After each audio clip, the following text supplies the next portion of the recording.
Bonjour, c'est Catherine Fetz. Je suis vraiment ravie de vous retrouver pour la saison 2 de nos podcasts. Sortir de la boulimie et des troubles du comportement alimentaire, c'est possible. À nouveau, je vais tenter de répondre aux grandes questions que l'on se pose sur cette pathologie.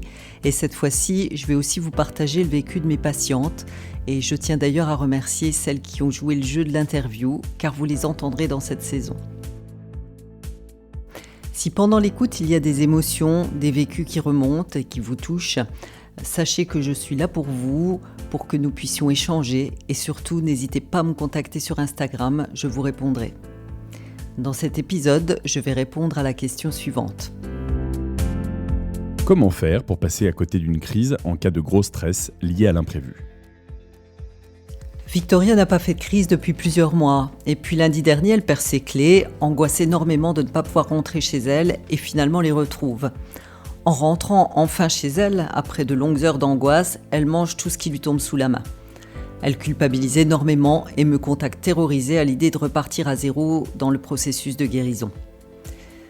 Beaucoup d'entre vous vivent ce moment où après des mois de relations apaisées à l'alimentation, il y a un écueil et hop, la crise survient à nouveau. Je tiens vraiment à vous rassurer que les pas faits vers la guérison le sont et que vous ne repartez pas de zéro. C'est vraiment important de sentir ça. Dans ces moments-là, arrêtez de vous critiquer, de vous traiter de moins que rien. Arrêtez. Mettez plutôt de la douceur avec vous-même. Parlez-vous avec douceur plutôt que de vous fustiger. Dites-vous, tu as fait au mieux, tu as fait ce que tu as pu. Parlez à votre mental, rassurez votre mental qui vous fait croire que tout est foutu. Dites-lui, tout va aller bien, ça arrive. Quand la crise est passée, demandez-vous ce qui a manqué pour ne pas monter en pression comme vous l'avez fait face à l'imprévu, car la crise était là pour vous faire lâcher toute cette pression que vous êtes infligée. Vous savez bien, les crises sont là pour servir de soupape de sécurité. Souvenez-vous des conseils de base pour rester aligné. Respirez, posez-vous, envoyez votre mental qui vous fait croire que vous n'allez pas vous en sortir en vacances. Envisagez le pire et constatez que le pire n'est pas si catastrophique que cela. Ça aide beaucoup souvent. Ayez confiance qu'il y a toujours, oui, je dis bien toujours, des solutions à tout. Tout finit par s'arranger. Et respirez encore.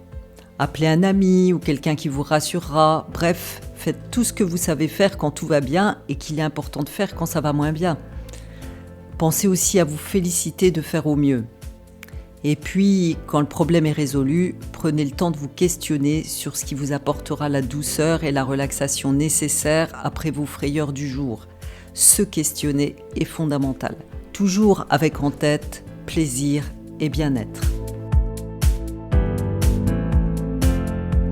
Dans le cas contraire, vous fonctionnez en mode automatique et votre système nerveux retrouve les automatismes qu'il a ancrés depuis des années. Et vous savez bien comment c'est. Vous stressez, vous avez peur et vous mangez pour vous rassurer. Alors en cas d'imprévu stressant, pensez-y. Restez aligné le plus possible, envisagez le pire, entourez-vous et quand tout est fini, félicitez-vous et mettez de la douceur. J'accompagne au quotidien mes patients à faire ces prises de conscience et je leur donne les outils pour passer à l'action. Parce que oui, passer à l'action est fondamental. Si malgré mes réponses, d'autres questions vous viennent ou si vous avez besoin d'échanger sur ce sujet, sortir de la boulimie, c'est possible. Je l'ai fait et j'accompagne mes patientes en ce sens. Alors surtout, n'attendez pas et contactez-moi sur Instagram ou sur mon site boulimie-solution.fr.